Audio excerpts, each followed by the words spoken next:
Because you asked for it. Today we'll be ranking 7 animatronics that are pure nightmare fuel. We'll see animatronics that will cause you submechanophobia, and even some kinda fluffy monsters. Let's dive in. There's still a lot of animatronics to cover. Let us know if you want part 3 in the comments. If you like the content, remember to subscribe and like the video.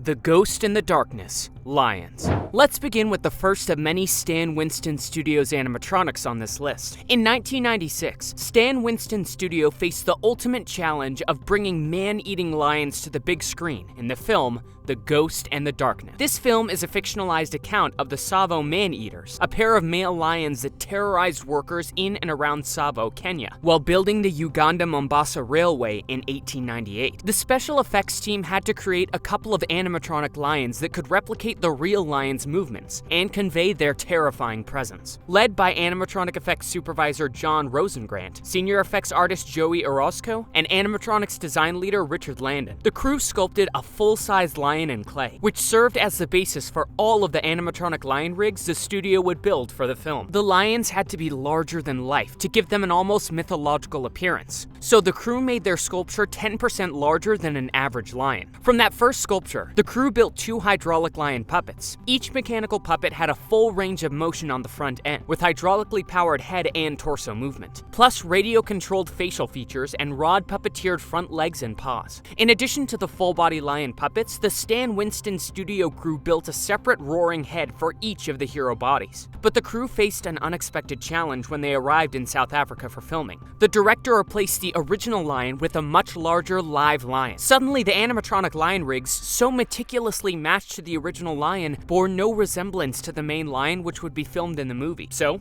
to create a better match, John Rosengrant did some quick cosmetic alterations on the animatronic lions, changing their markings and color patterns. And with that, the animatronics were good to go. There were many challenges while making this film, like the temperature that came with filming on location, or the threats of filming around real animals. But other than that, the work that the Stan Winston Studios crew made with these animatronics was mind-blowing. Big Fish, animatronics. Big Fish is a fantastic film full of amazing creatures and places. So when Tim Burton was developing it, he knew he had to approach the best in the business to create the effects. That's when he decided to talk to Stan Winston Studios to create the animatronics. Burton had a clear vision of the fantastical creatures that would populate this world. From a giant catfish to a werewolf, each creature was designed to capture the magic and wonder of the film. The lead artist, Shane Mahan, worked closely with Tim Burton to create a design for the giant catfish that was both beautiful and fantastical. The final puppet was 5 feet long and featured cable-controlled gill, tail, and mouth movement. But bringing the puppet to life on set was a challenging feat. First, the crew had to mount it on a track that wound through a river in Alabama, which was used to create a stunning final shot in the film. All this had to be done in the dark, in the middle of the night, in the winter, in a river rumored to have an alligator. But despite the challenges, the end result was a beautiful, otherworldly creature. But while this animatronic is not scary, but actually quite beautiful, the team also worked on another scarier animatronic for the film. In addition to the giant catfish, the studio created a werewolf for a key sequence in the film. The werewolf was designed to be terrifying and realistic, with animatronic facial features and a full-body suit. The lead artist, John Rosengrant, spent countless hours sculpting the werewolf's head and detailing its features, while the mechanical designer, Michael Ornelas, created the animatronic systems that controlled its movements. The werewolf suit was built around a performer who could control its movements and give it a sense of life and energy. The suit was designed to be comfortable and flexible, allowing the performer to move freely and convey the raw power and intensity of the werewolf. It was a challenging project, but the end result was a creature that looked and moved like a real animal, with a terrifying presence. Both of these animatronics are amazing, and their creation was a triumph of imagination and skill. Congo, Apes. Congo is a film based on a novel written by Michael Crichton, who also wrote Jurassic Park. So when the movie began being made, Stan Winston knew that they had to be a part of it. After all, Jurassic Park was Stan Winston's most successful endeavor to date. The film tells the story of a team led by a CIA operative and a talking gorilla named Amy, who go after a team that has gone missing in the Congo. The team at Stan Winston's studio had to create 2 different types of gorillas for the film, Amy the talking gorilla, and some terrifying mutant gray gorillas that attacked the film's protagonists. While Amy was designed to look somewhat want realistic. The mutant gray gorillas were meant to look diseased and mutated. In keeping with the film's plot, 12 genetically mutated gray gorillas were made, 8 of which were built as fully articulated hero heads and suits. The team used a combination of animatronics, puppetry, and makeup effects to achieve the desired look for the mutant gray gorillas. The gorillas were made with foam latex skin and a mechanical understructure that allowed for realistic movement of the arms, legs, and head. In addition, the skin was painted to create the appearance of disease and decay, with skin lesions visible on the surface. They also had fused fingers, which created a club-like hand that made the creatures even more menacing. After some challenges with the designs of the animals, the team was able to create an animatronic suit for the mutant gray gorillas that were worn by actors during filming. The suit consisted of a mechanical understructure covered with a foam latex skin. One of the most impressive aspects of the animatronic suit was the facial animatronics. The gorillas' faces were designed to be capable of a wide range of expressions, including snarling, growling, and baring their teeth. To achieve this effect, the team used a system of cables and servos that allowed for precise control over facial movements. The suit was also designed to be lightweight and flexible, allowing the actors to move freely and realistically. This was particularly important during the action scenes, which required the gorillas to move quickly and aggressively. To make the mutant gray gorillas even more terrifying, the team added additional puppetry and makeup effects into the mix. For example, the gorillas' eyes were replaced with glowing red lights, adding to their demonic appearance. The animatronics team at Stan Winston Studios succeeded in creating a unique and frightening look for the creatures, making them stand out as some of the scariest animal animatronics in movie history. Mouse Hunt, Catzilla. Let's go back to Stan Winston Studios for another one of their terrifying creations. Of course, we're talking about the oversized and creepy cat from Gore Verbinski's 1997 film, Mouse Hunt.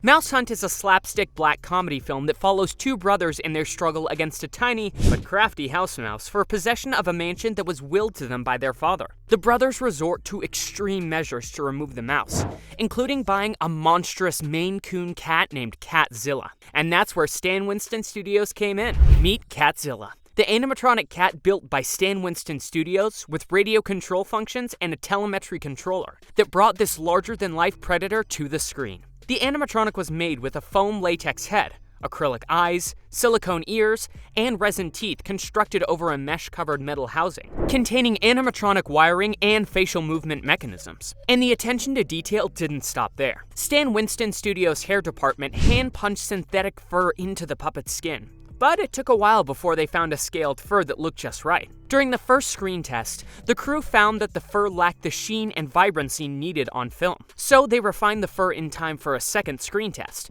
using a painting technique devised by Stan Winston Studio designer Jimmy Charmats. But creating a realistic and comedic performance for Catzilla was no easy feat. With 6 puppeteers operating the mouse and cat puppets on sets that were scaled up to make the animals appear the appropriate size, the team had to ensure that the movements and behaviors of the animatronics matched their real-life counterparts, while also making the performance comedic and mischievous. But thankfully, by having some in-house comedians on board, the team was able to achieve this. There were also several animatronic mice made for the film, but to create realistic and believable performances for these animals, there was a primary trained mouse used. After filming wrapped, the mouse went home with one of the crew members, Paul Mahias, and lived with him as a pet for 2 years. When he died, Mahias and other members of the Mouse Hunt crew buried him in a patch of grass in front of the studio, leaving a lasting legacy for the animatronic that brought him to the screen. In the end, the animatronic cat and mouse performances in Mouse Hunt were both realistic and comedic,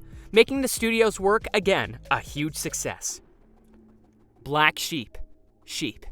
Welcome to the freaky and twisted world of Black Sheep, a horror movie like no other. This movie tells the story of a sprawling farm where a genetic engineering experiment goes terribly wrong, turning innocent sheep into bloodthirsty zombies that terrorize the unsuspecting inhabitants of the farm. Jonathan King, the director of the film. Enter Weta, the visual and special effects experts who help bring some of the biggest blockbusters to life with their incredible work. Weta saw the storyboards and knew they had to use practical effects for the film.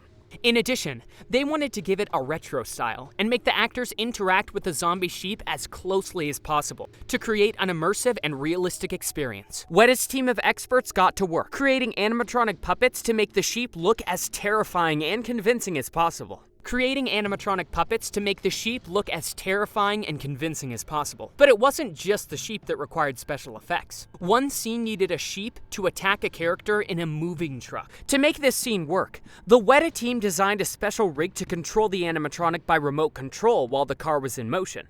This scene was an incredible feat for the team. What makes Black Sheep stand out is its use of practical effects. It was created using old-school techniques that are seldom seen in today's movies. The designers even created an animatronic suit for the gargantuan mutant sheep monster used in the final battle, and it was absolutely incredible to watch. This film is a must-watch for anyone who loves horror movies or appreciates the art of practical effects. Mimic Creatures.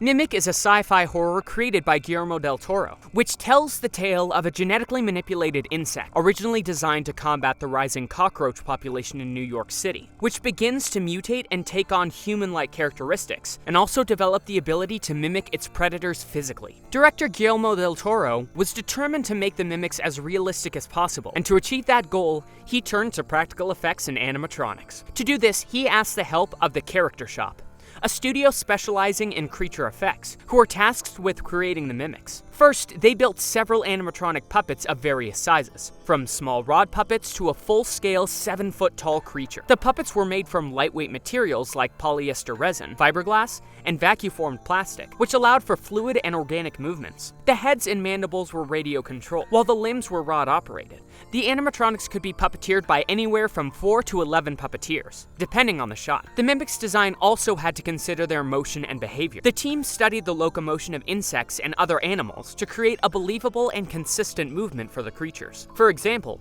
when mimicking humans, the mimics could walk on all 6 limbs, using a triad locomotion or stand upright on 4 legs.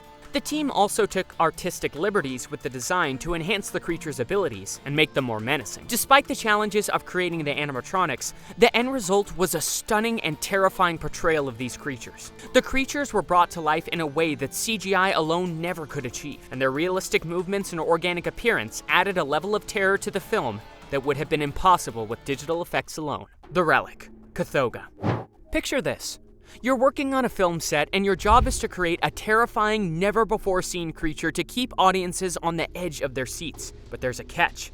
The creature has to be played by a human actor, hidden inside a bulky, complicated suit. So, how do you make it work? That was the challenge faced by Stan Winston Studios when they created the animatronic creature Catzilla for the film The Relic. The Relic is a 1997 film that tells the story of a detective and a biologist who tried to defeat a lizard-like monster that is on a killing spree in the Field Museum of Natural History in Chicago.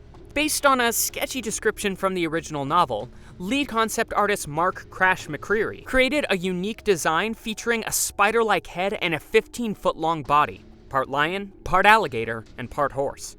But turning that design into a workable animatronic suit was no easy feat. Despite the challenges, the crew at Stan Winston Studio managed to create 3 Catzilla suits, including a stunt suit and 2 hero suits, all designed to hide the human performer inside. They even punched yak hair onto the creature's head, mandible, and back parts for added realism. But that was just the beginning. The fun part came when they began resting the animatronic systems inside the suit. These systems were designed to control the creature's neck, head, and facial movements.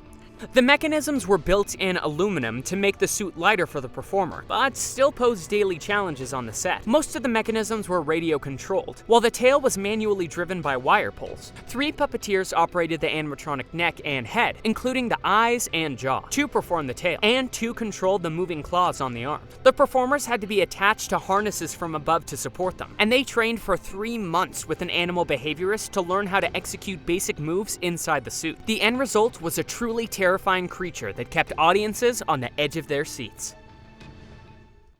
There's a lot to cover, so again, let us know if you want a part 3. Also, if you haven't, check out this playlist with some of the scariest animatronics. Be sure to click here.